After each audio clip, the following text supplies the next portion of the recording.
My dear sisters and brothers, on this final day of the novena, we today reflect on this theme, hope in the face of suffering and redemptive grace.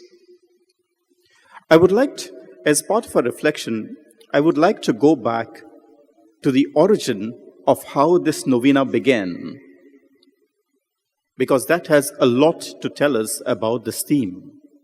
Probably many of you have heard about the origins of this, or probably if you have been attending during these days, it has been recounted. And the origins of this novena that we do right now, what we call the Novena of Grace, goes back to the 17th century, 1600 and something, to a Jesuit, an Italian Jesuit called Marcello Mastrilli. And what was it about him? And how did it start with him? During that time, soon after the death of Francis Xavier and a lot of these famous missionaries that were there was a lot of missionary fervor among Jesuits that they wanted to go on a mission. And so they would write particular type of letters. The letters, they are called indipite. Indipite meaning letter to go to India. What were these letters? They were letters of request that the Jesuits wrote to Father General saying that, please send me on a mission to the Indies. Indies meant not only India, but also Japan, Malaysia, and so on. And that was the request. And what was their desire? Their desire to go on a mission at that time was to experience martyrdom. That if they died a death, that they would be saved. And that was a very holy desire that everybody wanted. And so there was a huge rush. There were so many requests that they wanted to go on missions that all of them could not be fulfilled. And so what does Marcello Mastrilli do? He goes and intercedes to Francis Xavier. So he intercedes to Francis Xavier saying that, please send me on this mission. And he particularly did not want to come to India. He wanted to go to Japan. Marcello Mastrilli wanted to go to Japan. But what happens to his misfortune is that in about 1633, there takes place an accident. So when he was in a church supervising something, a hammer falls on his head. And he is on bed. And he is almost on his deathbed. And year over year, when he is almost suffering and in pain, he still harbors a desire to go to Japan. And he intercedes with Francis Xavier that, please fulfill my wish. And so it is told that in that very year, in 1633, Francis Xavier appears to him in a vision twice. And in that vision, after a lot of penance and communion and whatever that he did, Francis Xavier apparently told Marcello Mastrilli that you will get cured and you will go to Japan and that you will experience the death of a martyr. And so begins this life of renewal again, that he goes to penance. And also, it is during that time that he does this novena for the first time, a 9-day novena that begins on the 4th and ends on the 12th. And why the 12th of March? The 12th of March was the day that Francis Xavier was canonized a saint. So today, Francis Xavier was canonized a saint. So it was a 9-day novena leading to the canonization of Francis Xavier. For these 9 days that this novena had to be done. And so it happens that when he sees Francis Xavier in his vision. Francis Xavier is dressed as a pilgrim when he appears to him. And as a pilgrim, he tells him, you also become this pilgrim and undertake this journey to Japan, and you will get cured. And so Marcello Mastrilli, he does get cured. And as a sign of gratitude, he changes his middle name. So now he becomes Marcello Francesco Mastrilli. He takes on the name of Francis Xavier to his name out of gratitude. And then, in the following year, in 1634 onwards, he embarks on a journey. He goes to Lisbon, takes the Karak to India, the boat to India, and he gets over here, right here. And our historical records tell us that he comes to this church.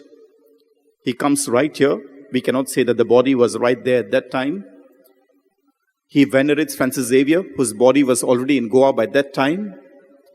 And also by that time, because he came from a noble descent, he also instructs a local silversmith to make a silver casket for Francis Xavier. So there is a silver casket that is made through his intercession. And after that, he then embarks on his journey to Japan.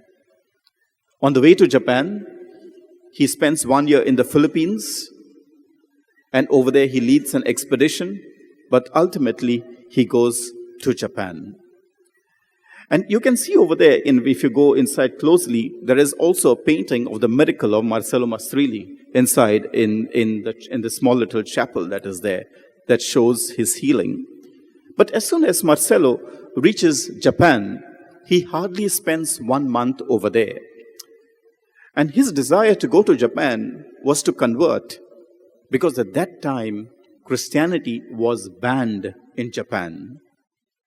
And unfortunately, as soon as he reaches there, within a month, Marcello Mastroili is captured, he is tortured, and he is beheaded. And he dies a martyr. And in that sense, for example, that he fulfills his wish, which comes forth through that intercession, through the novena of grace that he gets. In a way that he gets his grace of martyrdom. That is the grace. But also, my dear sisters and brothers, it was not only Marcello Mastroili that began this novena. Already much before that, there was also devotion to Francis Xavier that took place. Like, for example, there's a record much before that, for example, in 1615, to the intercession of Francis Xavier, that there was a crippled boy who was cured, for example. And again, through this cure, there was also this type of petitions that were made to Francis Xavier until he was canonized in 1622. And so, this type of devotion went forward, and it continues till today. And we do this novena, a tradition that has continued since the 17th century, that is going on right now. But what has this got to do with suffering? With this theme that we have today about hope in the face of suffering, redemptive grace. My dear sisters and brothers, suffering in itself, suffering is not desirable. And one must be very clear that God does not desire suffering for you and for me. It is not desired. Suffering in itself has no value. So you cannot say, please suffer. There's no value in that. However, we also know that suffering, whether we like it or not, is part of our human condition. We might not desire that, but you will encounter people suffering. In your families, you have suffered. You have seen people suffer. You have seen nations suffer. You've seen the poor suffer. Suffering is part of the human condition.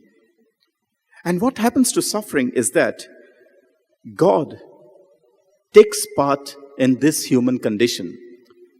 If we read the letter of St. Paul to the Philippians, for example, it tells us in Philippians 2, 6-11, how Jesus Christ, though equal to God, becomes man, experiences the human condition, chooses death, suffers on a cross, and rises again. God chooses suffering to identify with us. And in that sense, suffering becomes redemptive.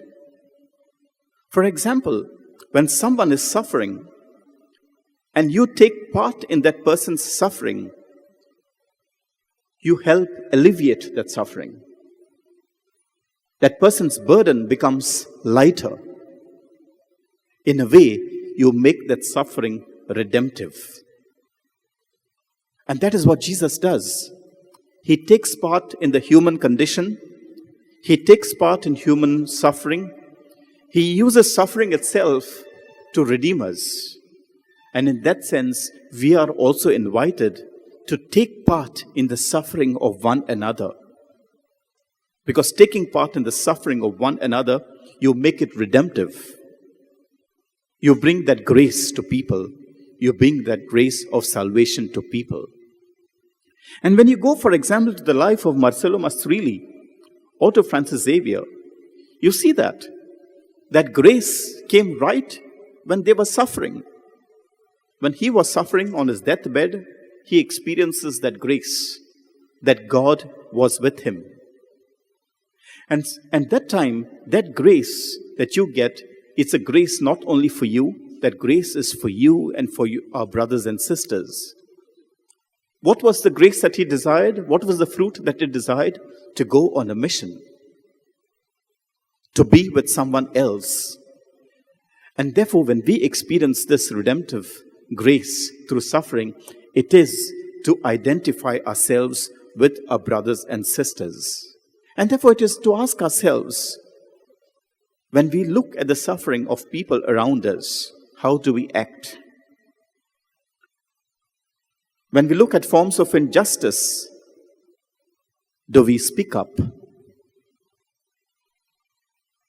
When we look at suffering, at so much injustice going on in Goa, do we speak up? Do we stand in solidarity with one another? Do we stand in solidarity with the less fortunate? Do we stand in solidarity with suffering? And that is what Jesus invites us to do.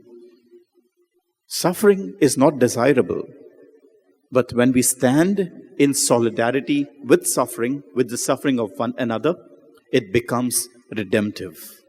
We redeem people, and in that sense, we bring the salvation of God to one another. Suffering in itself has no value. It has value only when we take part in it in a way of getting rid of it. And that is what Jesus today invites us. Through the intercession of Francis Xavier, we ask for this grace, that we might have the courage to identify with the suffering of our brothers and sisters and bring redemption to their life, bring salvation to their life. Amen.